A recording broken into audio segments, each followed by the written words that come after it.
Bismillahirrahmanirrahim. Pembahasan kita kali ini adalah membahas tentang pertanyaan yang diajukan.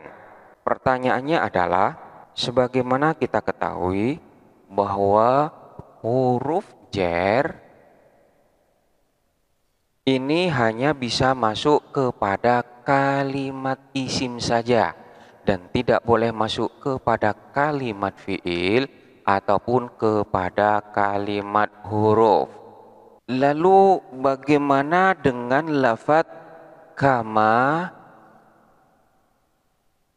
qalan nabi, di mana di dalam susunan ini terdapat huruf jar kaf yang masuk kepada huruf ma? Jawabannya adalah pada dasarnya memang huruf jar ini hanya bisa masuk kepada kalimat isim dan tidak bisa masuk kepada kalimat yang lain. Namun di sini terdapat sebuah kaidah yang mengatakan kullu qaidatin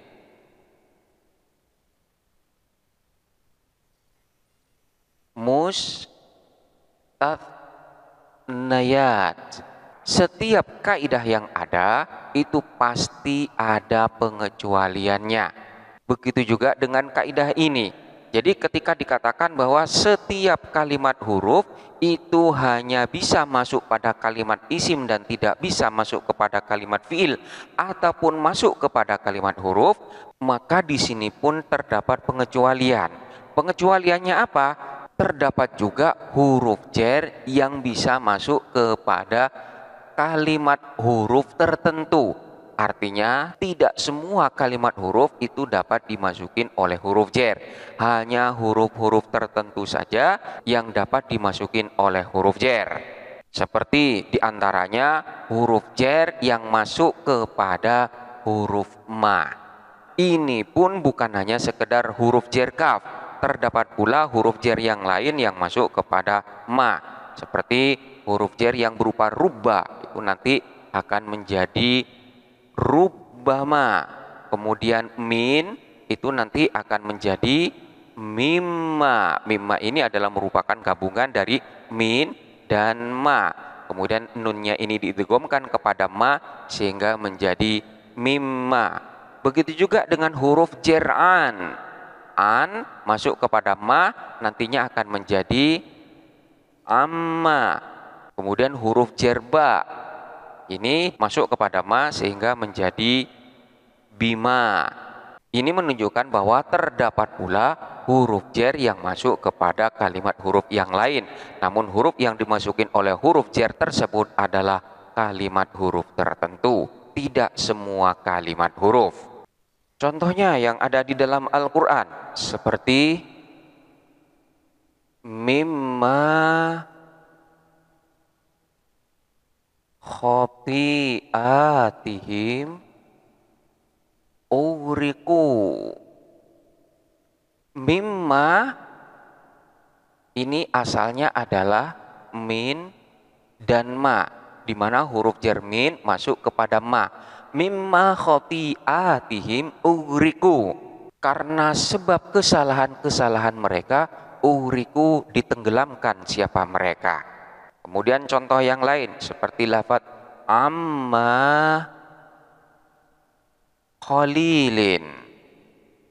Amma qalilin, dari sedikit, artinya sebentar lagi. Di sini terdapat huruf jar an masuk kepada ma. Kemudian contoh yang lain seperti lafaz fabima rahmatin minallahi.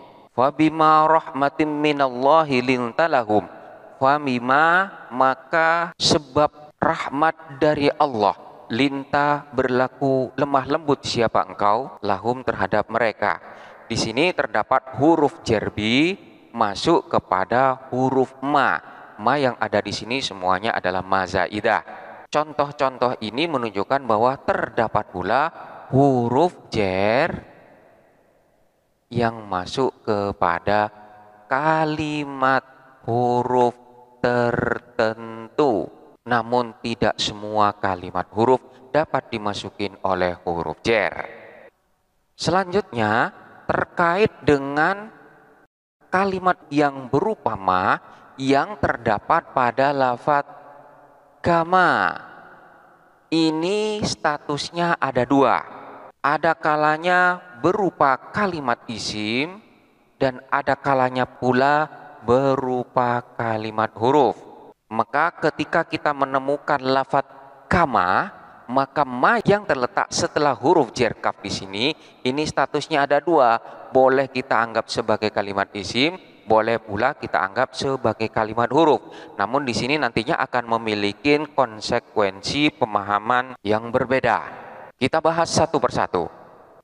Yang pertama, manakala ma yang ada ini kita anggap sebagai kalimat isim, maka dalam hal ini isim tersebut yang pertama ada kalanya berupa isim mausul,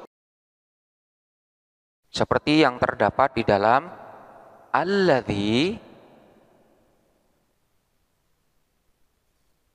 indi kama indaka. Alladzi adapun sesuatu, indi yang ada pada diriku, kama ialah sama seperti sesuatu indaka yang ada pada dirimu. Apa yang kumilikin sama seperti yang engkau milikin. Lafadz kama di dalam susunan ini adalah susunan jar majrur, di mana susunan jar majrur di sini dalam kedudukan rofa sebagai khobar bagi lafadz alladzi. Jadi ma yang ada di sini dianggap sebagai kalimat isim, tepatnya sebagai isim mausul, di mana indaka ini adalah susunan syibhul jumlah yang berupa dhorof yang merupakan silah bagi isim mausul ma. Jadi kama ialah seperti sesuatu indaka yang ada pada dirimu. Ini adalah yang pertama, ma adalah merupakan isim mausul.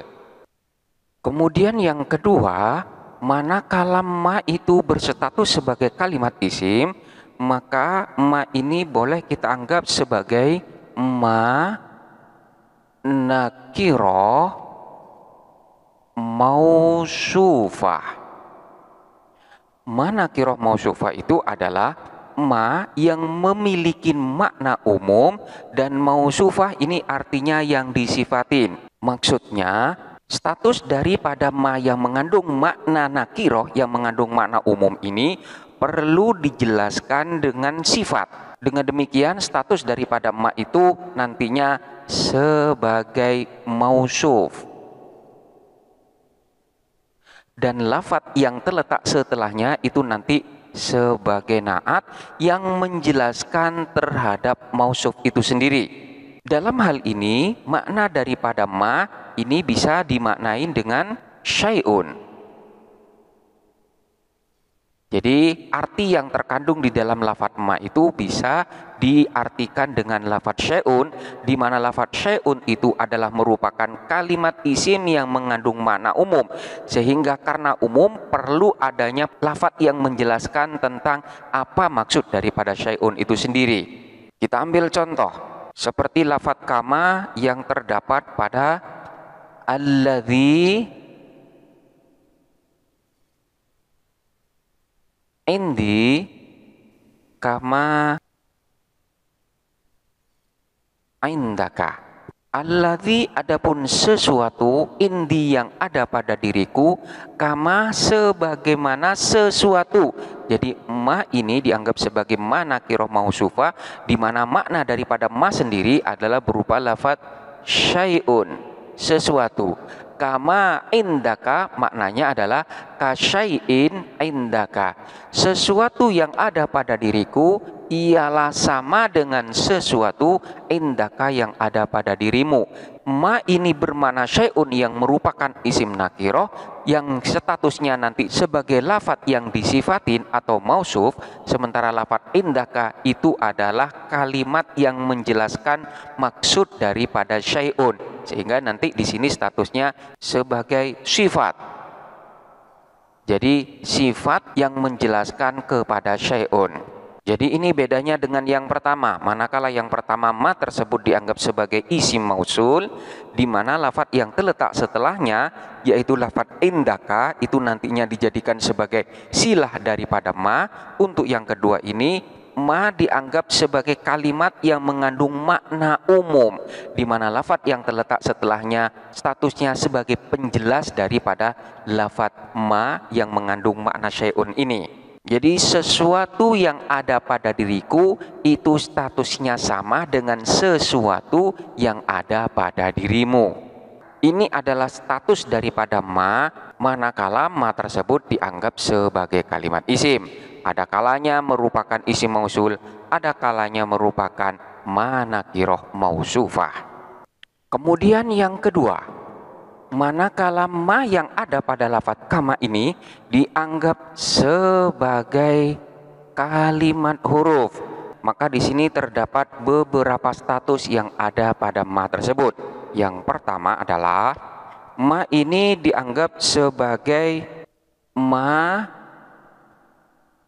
zaidah kafah, yaitu sebagai kalimat huruf yang statusnya hanya sebagai huruf tambahan saja, di mana keberadaannya untuk membatalkan amal daripada lafadz sebelumnya. Sebagaimana kita ketahui bahwa huruf jar ini masuknya kepada kalimat isim, dan amalnya atau perintah daripada huruf jar tersebut adalah mengejarkan kepada kalimat isim yang dimasukinya. Sebagaimana lafadz zaidun, manakala dimasukin oleh huruf jar, katakanlah min, maka huruf jar min ini akan memerintahkan kepada lafadz zaid untuk dibaca jar, sehingga nantinya akan dibaca min zaidin. Namun manakala huruf jar ini diiringin dengan ma zaidah kafa, maka amal daripada huruf jar ini menjadi batal, seolah-olah keberadaan daripada huruf jar tersebut tidak memberikan pengaruh terhadap kalimat isim yang terletak setelahnya.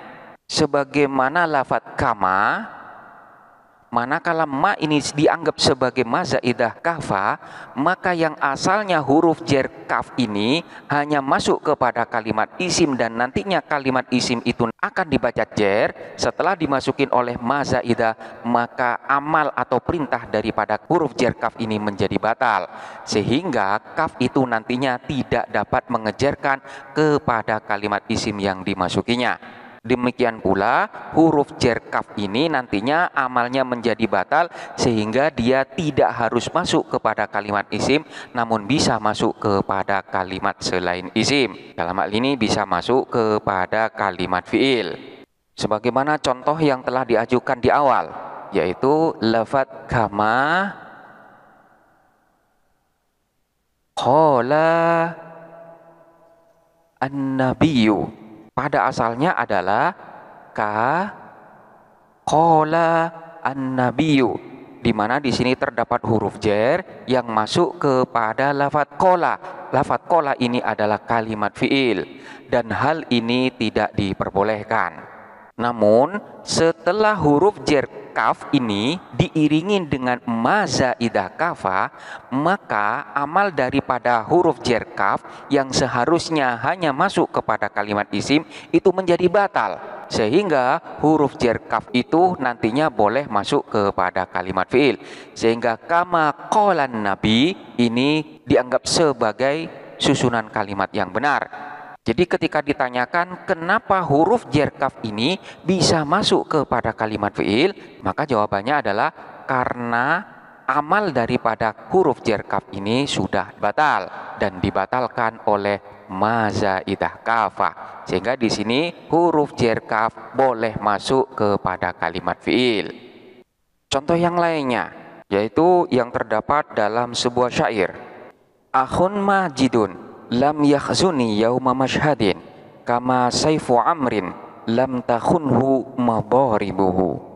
Akhun majidun, akhun adapun saudara, majidun yang mulia, lam yakhzuni, lam yakhzuni ialah tidak mengecewakan siapa akhun majidun ni kepadaku yauma mashhadin pada hari peristiwa yang besar. Kama sebagaimana saifu amrin, adapun pedangnya Amar, lam tahunhu tidak mengkhianatin hu kepada itu saifu amrin madharibuhu apa tebasan pedangnya.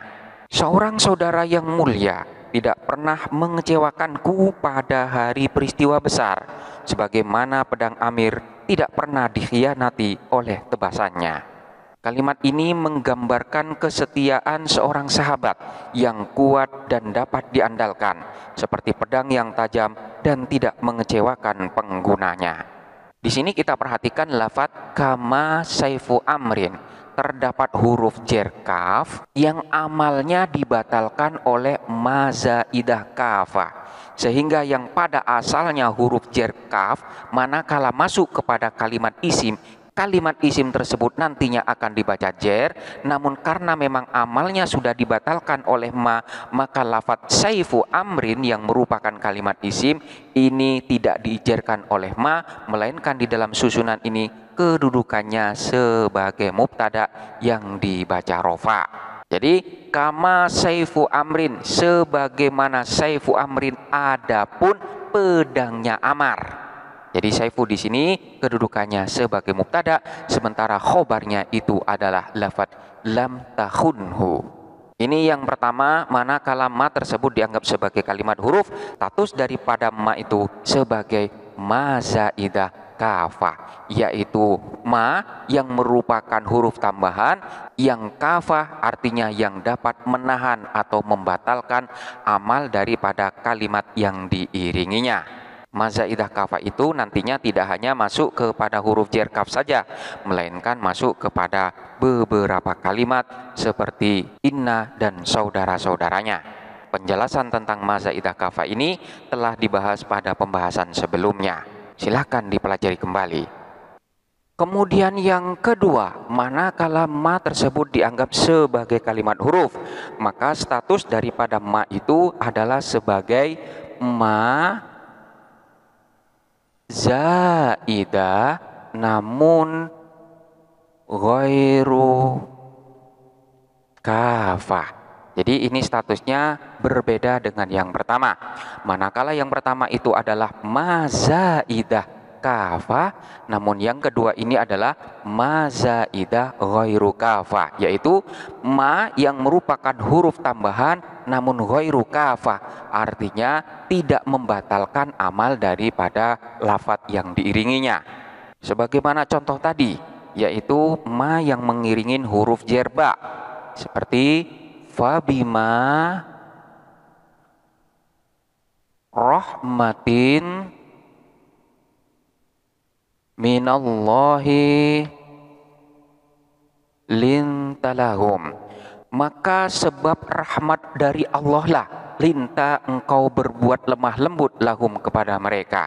Di sini terdapat huruf jerba, di mana huruf jerba ini memiliki amal atau memiliki perintah, yaitu mengejarkan kepada kalimat isim yang terletak setelahnya, di mana lafadz rohmah di sini nantinya dibaca jer, rohmatin. Karena status daripada ma yang mengiringin huruf jerba ini adalah ma zaidah ghairu kafah, yaitu huruf ma yang hanya sekedar huruf tambahan saja dan keberadaannya tidak menghalangin kepada amal daripada huruf jerbi, sehingga rohmatin itu nantinya tetap dibaca jer oleh huruf jerbi. Jadi fabima rohmatin.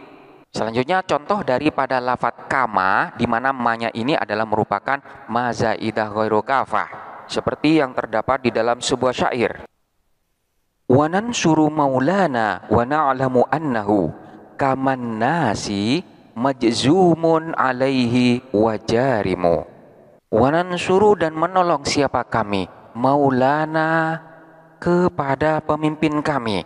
Wa na'lamu, dan kami mengetahui, annahu, sesungguhnya pemimpin kami, kaman nasi, sebagaimana kebanyakan manusia, majzumun alaihi, ada yang dapat dikenai hukuman, wajarimun, dan ada pula yang menghukum. Dan kami menolong pemimpin kami, serta kami mengetahui bahwa dia sebagaimana manusia yang lainnya, ada yang dikenai hukuman dan ada pula yang menghukum. Di sini kita perhatikan lafadz kaman nasi.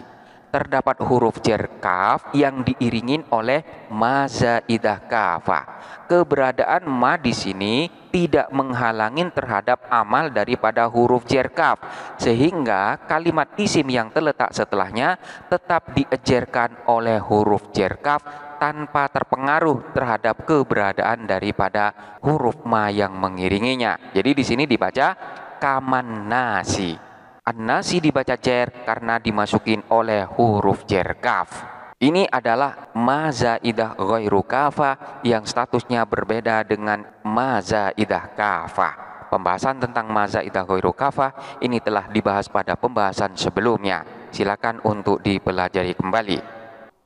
Kemudian status daripada ma sebagai kalimat huruf itu adalah merupakan ma masdaria, yaitu ma sebagai huruf masdar yang berfungsi untuk mentakwil daripada jumlah yang terletak setelahnya. Contohnya seperti lafadz darastu kama darosta.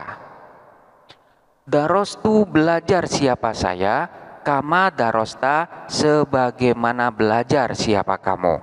Aku belajar sebagaimana kamu belajar.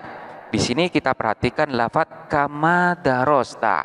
Terdapat huruf jar yang masuk kepada kalimat fiil dan hal tersebut tidak diperbolehkan.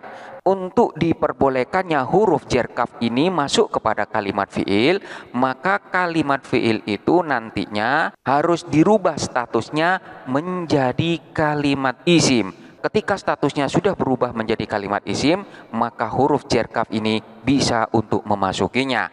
Untuk merubah status daripada kalimat fiil itu, caranya mentakwil fiil ini dengan huruf masdariyah. Salah satunya adalah ma masdariyah. Sehingga ketika fiil ini sudah diiringin dengan ma masdariyah, maka status daripada fiil ini akan berubah menjadi masdar, di mana masdar ini merupakan kalimat isim.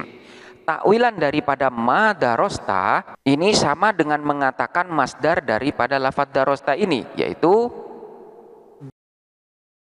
dirosatuka. Jadi ma darosta sama dengan mengatakan dirosatuka.